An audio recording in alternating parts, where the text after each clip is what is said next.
நம்முடைய கடலூர் மாவட்டத்தை பொறுத்தவரையில் கிட்டத்தட்ட இந்த ஆட்சி பொறுப்பேற்ற பிறகு 1091 கிலோமீட்டர் அளவிற்கு கடலூர் மாவட்டத்தில் முழுமையாக 2187 கோடியில் சாலைகள் மறுசீரமைக்கப்பட்டு அகலப்படுத்தப்பட்டு இந்த பணிகளாம் நடந்து முடிந்திருக்கின்றது. அதே போல பாலம் கிட்டத்தட்ட 91 எண்ணிக்கையில் சிறு பாலங்கள், உயரமற்ற பாலங்கள் எடுத்துக்கொள்ளப்பட்டு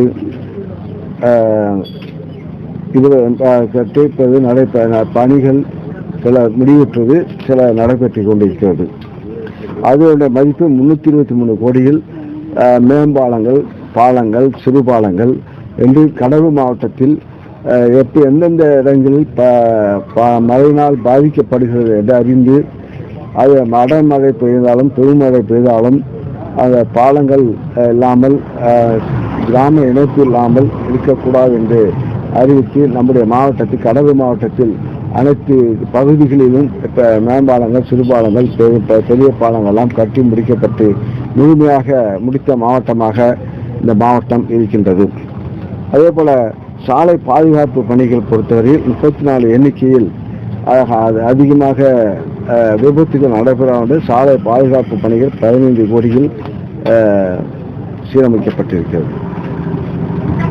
இது இந்த அரசு என்ன சொல்லப்போனால் TR பாலு அவர்கள் ஒன்றிய அரசில் அமைச்சராக இருந்தபோது தரைவழி போக்குவரத்து அமைச்சராக இருந்த பிறகு இந்த மாவட்டத்தில் அதேபோல காங்கிரஸ் கட்சி சார்ந்த நிதி அமைச்சராக ப. சிதம்பரம் இருந்தபோது அப்போது நிதித்துறை அமைச்சராக இருந்தார்கள்.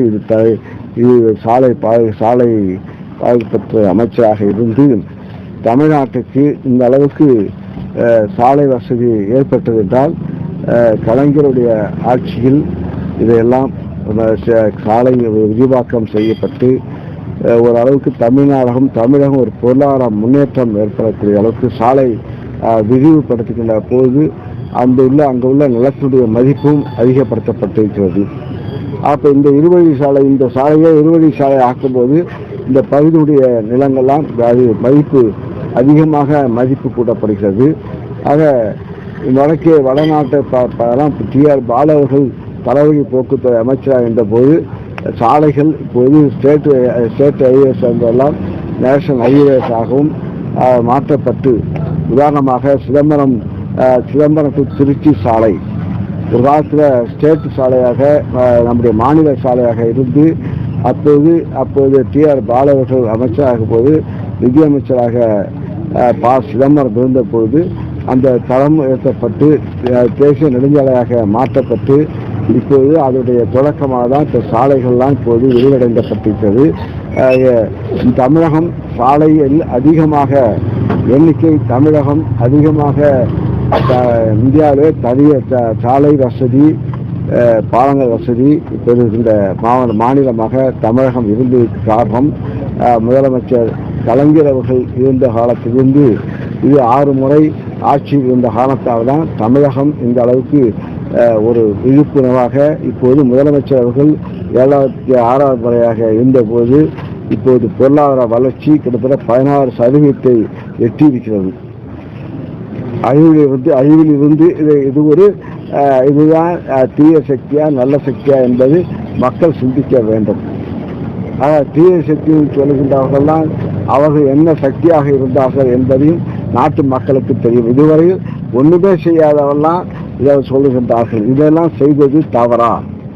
இந்த சாலை வசதி இந்தியாவிலே தமிழகம் முதலிடத்திலே இருக்கிறது. ஆக இதெல்லாம் சாலை வசதி போகும்போது துறைமுகங்கள் வளர்ச்சி அடையும் போது இதனுடைய பொருளாதார முன்னேற்றம் தமிழகத்தில் அதிகமாக துறைமுகங்கள் அதிகமாக்கப்பட்டது. கலைஞருடைய காலத்தில், காங்கிரஸ் ஆட்சி காலத்தில், கூட்டணி ஆட்சி இருந்தபோது இதையெல்லாம் செய்யப்பட்டுகிறது. ஆக தமிழ் தொழில் புரட்சி வந்த என்றால் நம்முடைய மாறன் அவர்கள் அமைச்சராக இருந்தபோது அது வளர்ச்சி இப்போது தொடர்ச்சியாக இருந்து கொண்டிருக்கிறது. கிட்டத்தட்ட தமிழகத்தில் 60,000க்கும் மேற்பட்ட தொழிற்சாலைகள் அதுதான் தமிழகம் வளம் குவிக்கும் மாநிலமாக இருப்பதற்கு காரணம். வடக்கே ஒரு காலத்தில் வடக்கே வாழ்கிறது, தெற்கே தேய்கிறது என்றார்கள். இப்ப தெற்கே வாழ்கிறது, வடக்கே தேய்கிறது என்று இப்போ நிலைப்பாடு. காரணம், தமிழ் மக்கள் தமிழ் இருமொழி கொள்கையை காப்பாற்றுவதனால தான் இப்போ நம்ம நாட்டை சார்ந்த மாணவர்கள்லாம் பின்னரும் வெளிநாடுகளில் அயலாக பணியில் சென்று பொருள் ஈட்டு பொருளாதார நிபுணர்களாகவும் இருக்கின்றார்கள். ஆக இத்தகைய இருக்கிறார்கள். ஆனால் வடக்கே உள்ளவர்கள் ஒரு மொழியை பேசி அவர்கள் இப்போது மொழி தெரியாத காலத்தால் வெளிநாடு செல்லக்கூடிய வாய்ப்புகள் இல்லை. இதையெல்லாம் செய்தது தீய சக்தியா நல்ல சக்தியா என்பதை மக்கள் சிந்திக்க வேண்டும். அது அவர் படம் ஒரு இடத்துல போலீஸ் வேஷம் போடுவார், போலீஸ் வேஷம் போடுவார், ஹீரோ வேஷம் போடுவார். இதனால கலாச்சார சீரழிவு தான் கொண்டு செல்கிறார் தவிர இங்கே நம்முடைய முதலமைச்சர் இளைஞர்களை நல்வழிப்படுத்தி இந்த அளவுக்கு ஒரு புரட்சியை செய்கிறது திராவிட முன்னேற்ற கழகம். ஆக 5 முறை 6 முறை ஆட்சி இருந்த காலத்தால் தான் இது போன்ற புரட்சிகள் செய்ய முடிகிறது. அவர்கள் கலாச்சார சீரழிவு செய்தவெல்லாம் அவன் நல்ல சக்தியான். ஆக கலாச்சார சீரழிவு இப்போது அரசியல் வேஷம். இப்போ பின்ன விளையாட்டு வீரராக நடத்துவார். அது விளையாட்டு வீரர்பாங்க. அப்புறம் அவங்க ஹீரோ போலீஸ் வேஷம் போடுவாங்க. அது போலீஸ் ஆக முடியுமா? கலெக்டர் வேஷம் போடுவாங்க, கலெக்டர் ஆக முடியுமா? கலெக்டர் வேஷம் போட முடியுமா? போலீஸ் வேஷம் போட்டால் போலீஸ் ஆக முடியுமா?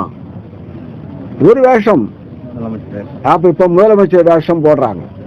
முதலமைச்சர் வேஷம் போட்டு இப்போ அந்த என்ன சொல்லப்போனால் இப்போதான் அவங்களுடைய ஒன்றெல்லாம் பார்த்தா அவெல்லாம் என்ன சொல்லலாம், பைத்தியங்களாக உருவாக்கக்கூடியது கலாச்சார சீரழிவு செய்கிறது அவருடைய ஆட்சி, அவருடைய சாதனை. எங்களுடைய முதலமைச்சர் சாதனை இப்ப நல்லவனாக நான் முதல்வனாக படிப்பிலே நான் முதல்வனாக கல்வியறி பெற வேண்டும். அன்புக்காரங்க தாய் தந்த இளைஞர்களை காப்பாற்றக்கூடிய திட்டம் இங்கே துவங்கப்படுகிறது. மகளிர் திட்டம் துவங்கப்படுகிறது. மகளிர் பொருளாதார முன்னேற்றம் கிட்டத்தட்ட 1,31,00,000 பெண்களுக்கு இந்த சாதாரண பணம் அவர் சொல்லுகின்றார்கள். அவர்களுக்கு சாதாரணம். ஏன்னா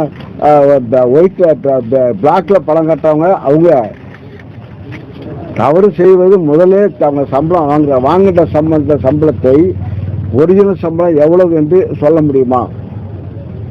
சொன்ன அப்ப இன்கம் டேக்ஸ் அங்கதான் போகும்.